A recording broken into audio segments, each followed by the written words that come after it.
Ah, le jour du procès. Oh, oh, oh là là là là là là.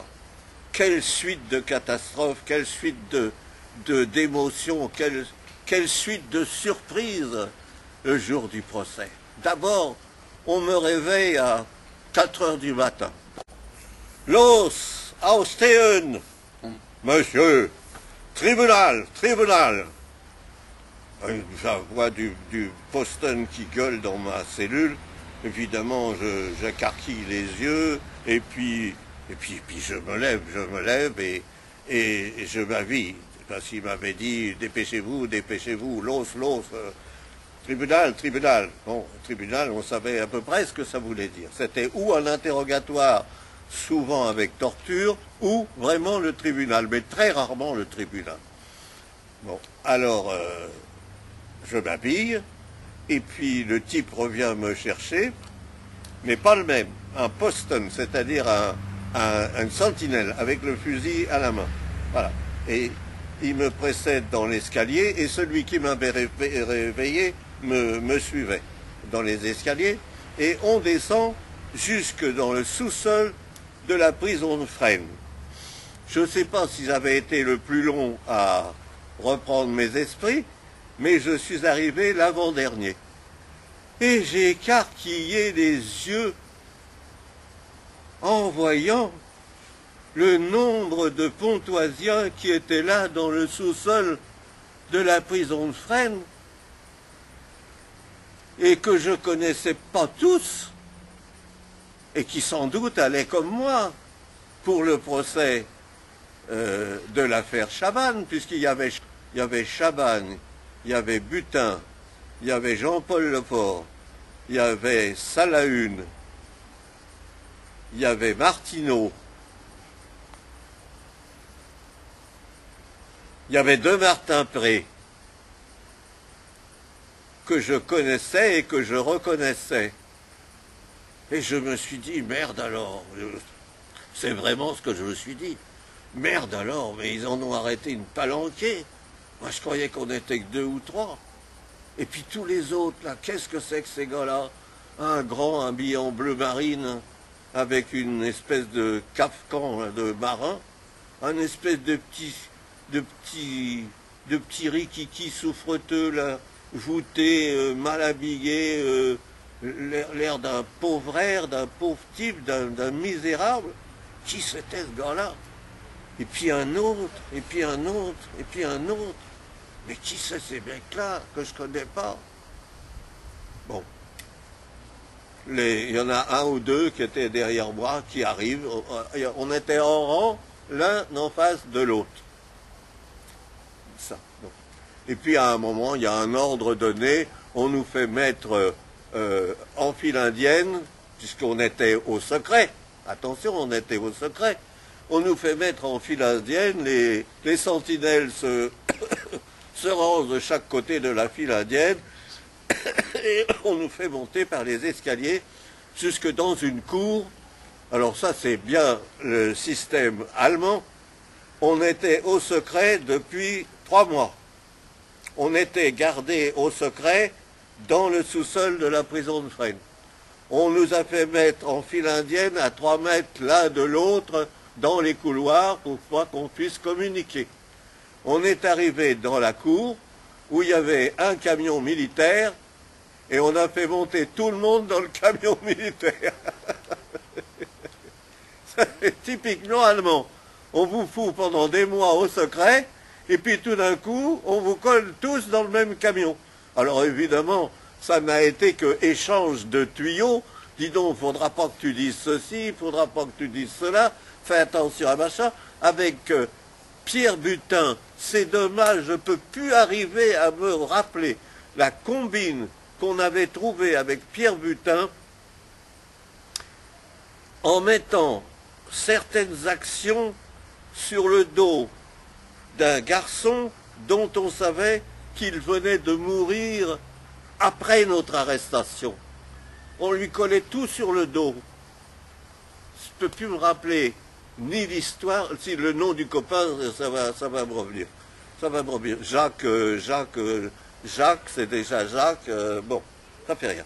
Alors, nous voilà partis dans ce camion. Attention, c'était au mois de février 1942. Il faisait un croix de canard, il neigeait. Et voilà. Et puis on arrive à un endroit où on passe un beau portail et le camion s'arrête devant une sorte de grand hôtel particulier, une très belle demeure, une très belle demeure, tout éclairé évidemment malgré l'heure. Et puis on nous fait entrer et là on a la surprise extraordinaire de voir se lever, ils étaient assis en attendant, et se lever et venir vers nous, dans le hall de ce magnifique hôtel particulier, nos parents. Ah ben mon papa, ma maman, Monsieur Chaban se précipite vers Jean-Claude, Monsieur Southumier, non, Southumier, j'en savais rien, je connaissais pas.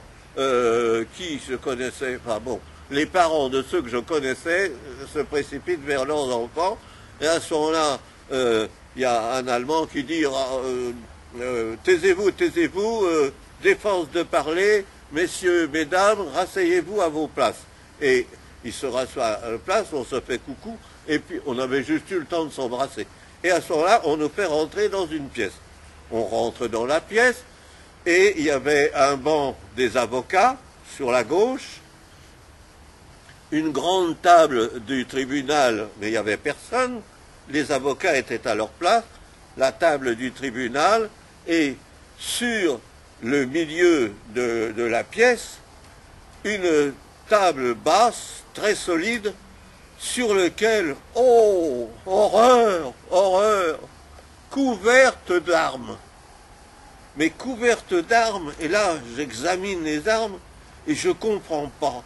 Des armes en très mauvais état, des armes rouillées, des armes qui avaient l'air déglinguées. Je ne comprenais pas du tout, puisque les armes que nous ramassions, on passait, comme je l'explique, par le garage du docteur Butin, qui est un résistant, un grand résistant sans le savoir, et avec son fils Jean Butin, le copain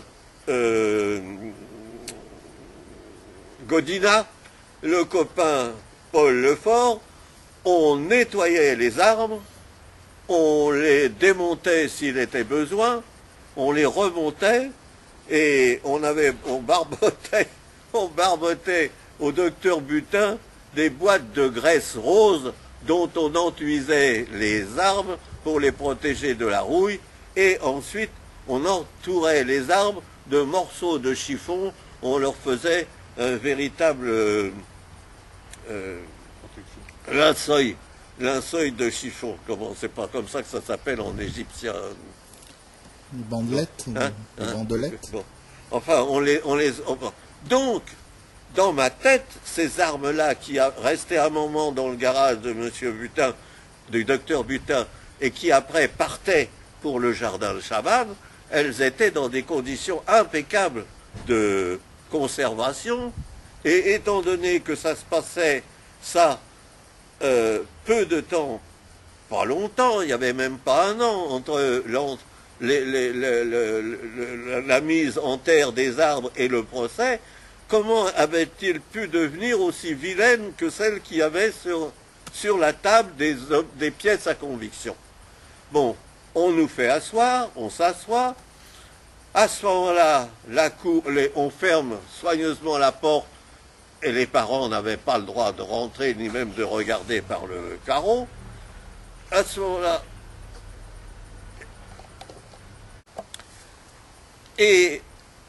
moment-là, les juges fouillent dans des dossiers, ils sont encore debout, ils ne se sont pas encore assis.